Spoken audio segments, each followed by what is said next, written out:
En Latinoamérica se profundiza el proceso de estatización de sectores estratégicos de su economía. Los temblores provocados por la crisis financiera internacional sacudieron los cimientos de un sistema económico que excluía la intervención estatal del abanico de opciones.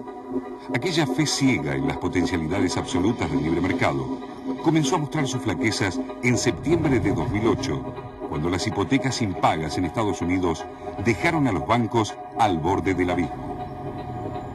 Fue por entonces cuando cobraron protagonismo las palabras salvataje o rescate, términos eufemísticos utilizados para disimular un proceso de estatización de pérdidas millonarias.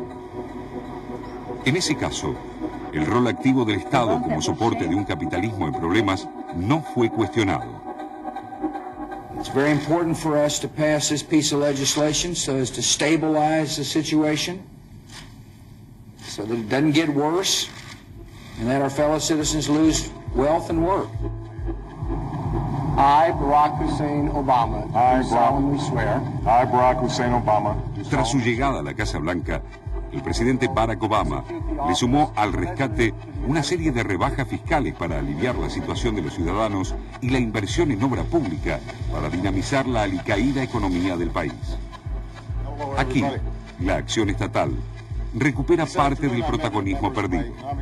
Sin embargo, también mantuvo la política de su antecesor de emplear fondos federales para compras masivas de acciones en empresas privadas en problemas que pasaban así a ser estatales o al menos mixtas, algo impensable en la década del 90 y mucho más en Estados Unidos. Let me be clear. The choice we face is not between some oppressive government-run economy or a chaotic and unforgiving capitalism. Rather, strong financial markets require clear rules of the road, not to hinder financial institutions, but to protect consumers and investors, and ultimately to keep those financial institutions strong. Desde antes del recrudecimiento de esta última crisis en América Latina, viene desarrollándose un modelo donde el Estado se instituye como un actor clave en el juego de intereses que se da en el ámbito de la economía. Uno de los que sacudió el tablero fue el boliviano Evo Morales, cuando en mayo de 2006 estampó su firma en el decreto de nacionalización de los hidrocarburos. Aquella decisión inquietó no solo al sector privado, sino también a algunos gobiernos regionales que llamaron a una cumbre de urgencia que sesionó en la ciudad argentina de Puerto Iguazú. Con diferentes grados de profundidad, varios países latinoamericanos siguieron el camino de las estatizaciones. En Venezuela, el presidente Hugo Chávez puso en marcha un nuevo plan de nacionalizaciones, invocando la defensa de principios básicos como el acceso a los alimentos y el derecho al trabajo. Siguiendo esa línea, el Estado intervino 3 plantas procesadoras de arroz, entre ellas una de la transnacional Cargill, acusadas de reducir el volumen de producción de arroz blanco, cuyo precio social está estipulado por ley, y reemplazarlo por una variante de arroz saborizado que tiene un valor de venta al público más elevado. Iníciese el proceso expropiatorio y además con investigación judicial, porque es una violación flagrante a todo lo que hemos haciendo. La otra intervención se produjo en la hacienda Hato Caroni, que tiene una extensión de 2.800 hectáreas. Según las autoridades venezolanas y los habitantes de la zona, ese latifundio no cumplía con la función social exigida por ley, ya que posee amplias superficies improductivas. La tierra tiene que estar en manos de quien la trabaja y de quien la trabaja. De verdad, pues, desde nuestra corriente Bolívar y Zamora, nuestra postura firme de la guerra contra el latifundio para garantizar la seguridad y la soberanía alimentaria como un derecho fundamental del ser humano y como un derecho fundamental de los venezolanos y las venezolanas. Tras la ocupación de la propiedad, se anunció la entrega de las tierras a los movimientos campesinos, quienes se comprometieron a desarrollar diversas unidades productivas para proveer mayor cantidad de alimentos a los mercados populares. El presidente Chávez también advirtió a la empresa Coca-Cola que está dispuesto a iniciar el proceso expropiatorio si la firma se niega a entregar un predio utilizado como playa de estacionamiento. En esa superficie el Estado planea construir un complejo de viviendas. El mecanismo de expropiación, ampliamente utilizado en todos los países para la construcción de calles, plazas o represas, fue duramente cuestionado por la oposición, buena parte de los medios de comunicación y por los sectores empresarios que operan dentro y fuera de Venezuela. Aunque desde el gobierno de Chávez se encargaron de dejar en claro que el Estado indemnizará a los dueños de las compañías expropiadas, no son pocos los que cuestionan el intervencionismo estatal que sí es admitido cuando se trata de salvar a un banco europeo o estadounidense que está al borde de la quiebra.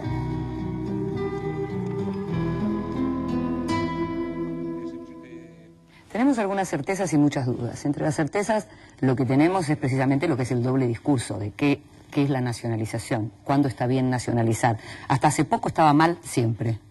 Ahora, a partir de la crisis, fíjate cómo el tema de la crisis es algo que atraviesa cualquiera de los informes. Pero ahora, después de la crisis que arranca en Estados Unidos, pero que atenta contra la economía internacional, el tema de la nacionalización puede estar bien visto siempre y cuando, por ejemplo, sea, como decimos en el informe, para rescatar a los bancos, para salvar a los bancos y demás. En el caso de nuestros países, lo que están haciendo es tratando de defender lo que siempre se llevaron, digamos, que son las riquezas propias. Ahora, ahí vienen las dudas. Yo digo, esto es mío, pero si yo no lo puedo procesar, si yo no puedo industrializarlo solo, ¿de qué me sirve estar sentado arriba de todo ese gas, en el caso de Bolivia, si igual necesito que vengan los socios? Es decir, ¿de qué manera convocar al socio que tiene que poner la industrialización que sea lo suficientemente atractiva sin que me estén esquilmando? Esa es mi gran duda. Es que a mí me parece importante el hecho de que América Latina pueda construir, o América del Sur, estos dos bloques, pueda construir una alternativa política. Yo creo que tiene que ver con decisiones políticas. Los neoliberales siempre planteaban eso. ¿De qué sirve que Bolivia tenga litio, por ejemplo, si no lo pueden explotar? La pregunta es si los otros países que están en América Latina no pueden, en base a una relación política diferente, utilizar sus conocimientos, porque al fin y al cabo hay conocimiento en América Latina. No es que no hay conocimiento en otros países de América Latina para ayudar en la exploración. Yo recuerdo cuando estuvo la presidenta Cristina Fernández en su viaje al norte de África, que estuvo en Argelia, que planteaba esto. Desde la Argentina podemos tener intercambio con Argelia, pero no para venderles tecnología y que sean rehenes de nuestra tecnología, sino buscar un intercambio donde se otorga también el saber. Entonces creo que eso tiene que ver con decisiones políticas. O sea, Venezuela puede recibir ayuda de Argentina, Ecuador puede recibir ayuda de Brasil, Brasil puede recibir ayuda de otro país donde hay capacidad tecnológica, donde hay conocimiento, donde hay intelectuales, donde hay universidades muy importantes. Sí, tiene que haber capitales también. Esa es la gran pregunta, claro. ¿no? Sí, capitales. Pero ahí estaban las iniciativas que eran importantes respecto de un banco en común, bueno, proyectos en común, moneda esto que en estás común. diciendo me da pie para contar que precisamente en estos días que estuve hablando con Atilio Borón, que a propósito, después de salir desde La Habana, para nuestro programa fue recibido la misma tarde por Fidel Castro. Que Fidel Castro vio nuestro programa y dijo, lo invito a Atilio. No, yo no sé eso, pero ya estamos como Mirta Legrand, que nuestro programa trae suerte. Sí, eso sí podríamos decir. Lo que digo es que hablando con Atilio Borón esta semana recordaba una frase del presidente venezolano Chávez diciendo qué distinto hubiera sido si esta crisis nos agarraba con el Banco del Sur en funcionamiento. El problema es que por ahora no deja de ser retórica. No deja de ser retórica. Ese es el problema. Yo creo que no es retórica. Creo que hay diferentes proyectos que tantas veces mencionamos acá que todavía chocan. No hay unanimidad respecto al tema del Banco del Sur, no hay unanimidad respecto al tema de una moneda, y hay países que tienen rechazo a eso. Bueno, pero que por eso...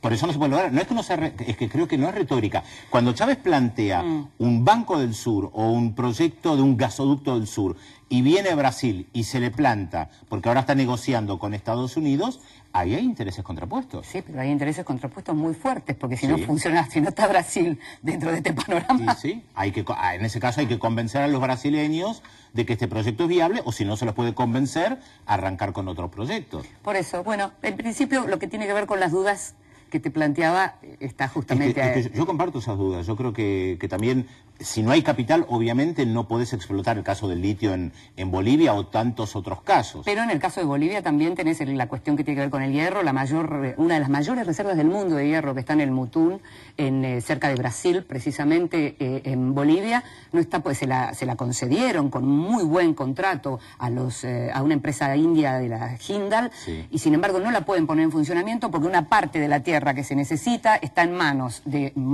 Monasterio, que es una familia riquísima, que son los dueños de Unitel y que no se la conceden. Es decir, ahí empieza también, bueno, ¿hasta dónde negociás? ¿Hasta dónde expropiás? ¿Hasta dónde le pagás? Ahí está el tema de lo que planteaba Chávez respecto de Coca-Cola y un lugar que se necesita. Es complejo el tema de las expropiaciones. Bueno, en este caso igual se trata de expropiaciones en donde se está pagando hasta el último centavo. Es decir, en el caso de Chávez no hubo nada que se quedara en el bolsillo sin pagar hasta el último centavo de lo que está expropiando. Sí, digamos también que el recurso de la expropiación es utilizado por la mayoría de los estados del mundo, por ejemplo, cuando tiene que trazar una carretera. Exacto. Cuando es en nombre del bien público. Lo que pasa es que estas son medidas políticas muy fuertes.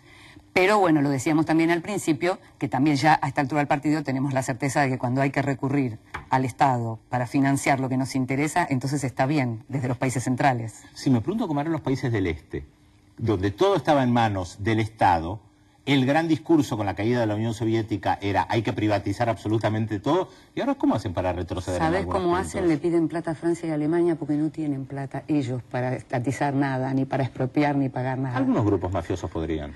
Sí, pero bueno, está bien, es verdad, pero no podríamos decir que oficialmente están en el Estado. Podrían prestar unos pesos, decís vos. Sí, pero se dedican al fútbol. Por ahora se están dedicando al fútbol, esto vamos a